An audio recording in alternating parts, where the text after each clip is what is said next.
Most portraits don't fail at the end. They fail much earlier, at a moment most artists never notice. That mistake used to ruin my drawings, even when everything looked fine.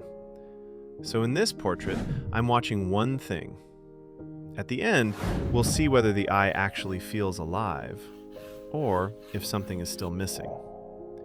And if you look closely right here, you'll notice I haven't switched tools. I'll explain why a little later. I'm dividing the face into four main areas. Not features, just the forehead, the eyes, the nose, and the mouth. This stage used to frustrate me, because your hand wants to move faster than your eye. You want something recognizable immediately. But every time I rushed this part, the portrait collapsed later. So at this moment, I'm not drawing details, I'm checking the balance. At the same time, I block in the outer structure, the head shape. The hair is a simple mass. The ear is a loose oval. None of this needs to be accurate yet. Accuracy comes later.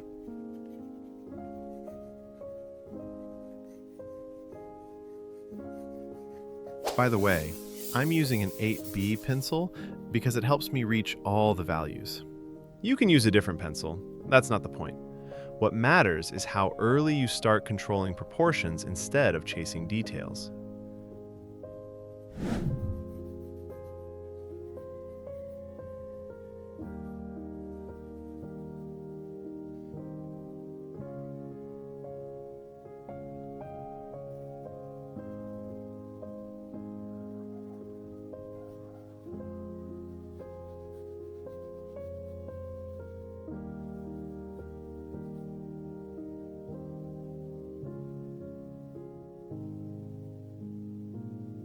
Here's where I noticed something important. The left eye was sitting slightly lower than it should.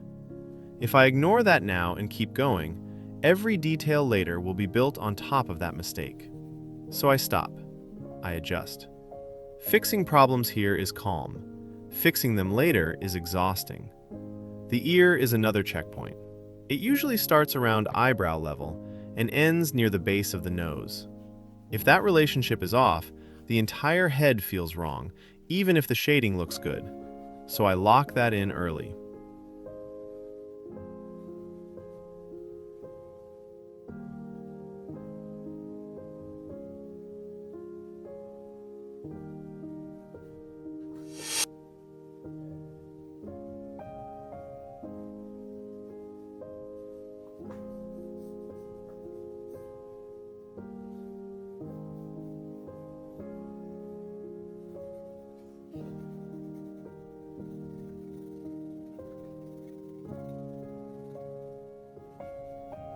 Before moving into real details, I soften everything.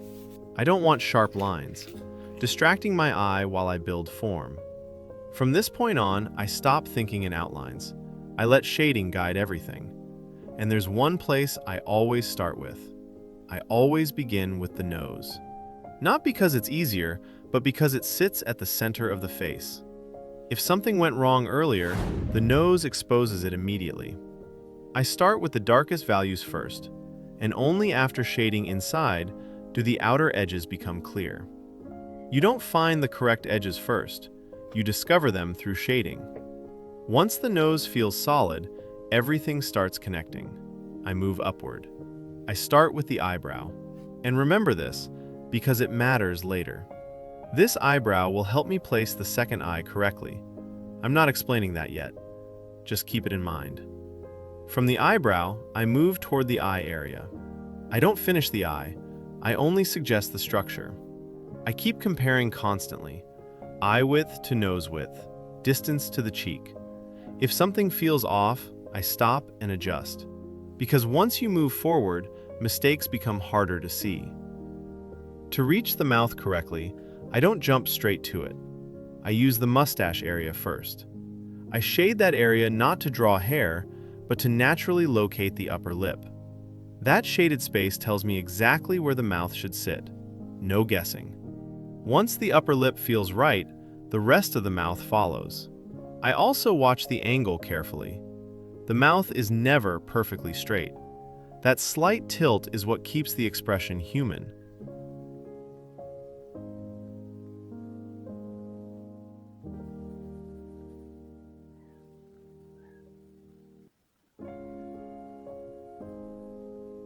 Now, instead of jumping to the second eye, I move through the cheek. I shade the darker areas there. This is intentional, because most artists struggle with placing the second eye, especially at this angle. They try to copy the first eye directly, and it almost always goes wrong. Here's the key. The end of the eyebrow leads me to the correct end of the second eye, not the eye itself. This relationship removes guessing. Once you see it, you can't unsee it. This single idea changed how I draw faces.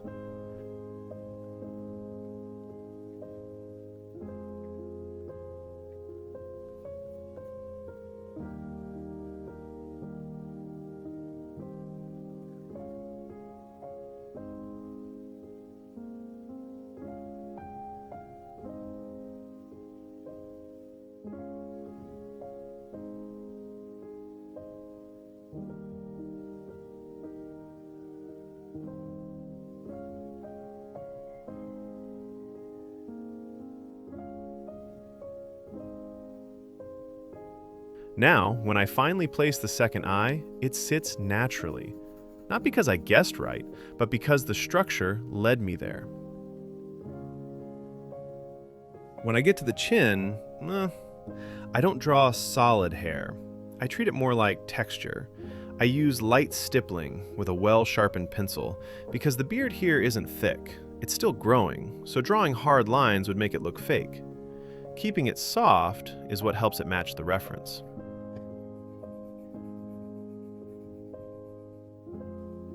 From here, everything becomes easier. The ear connects naturally. The neck follows. Clothing doesn't need heavy detail, just enough shading to support the portrait without stealing attention.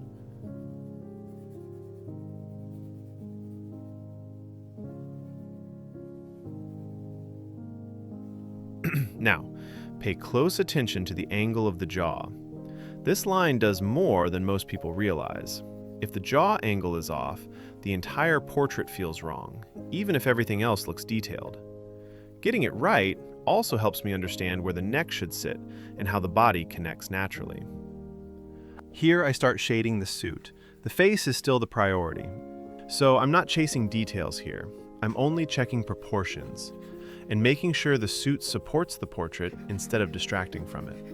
You don't need to spend much time here, just enough to keep everything balanced. This is also where comparison becomes important.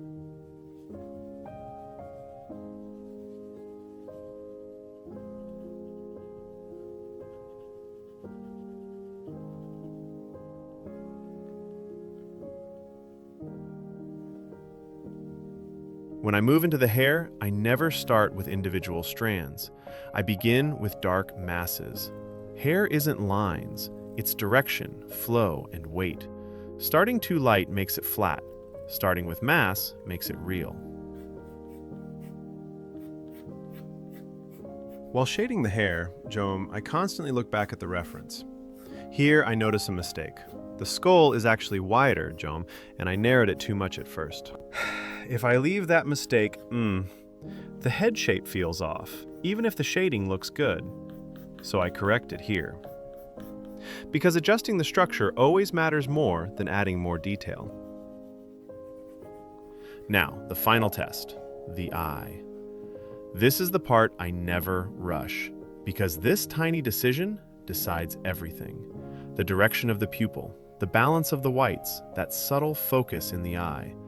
This is what turns a portrait from being correct to actually feeling alive. Now you can judge for yourself. Does the eye feel right? Or does something still feel off? If you want to see how this same approach works on a completely different face, I've got another drawing for you. That's where I push this method all the way, from the first line to the final eye. I'll leave it right here.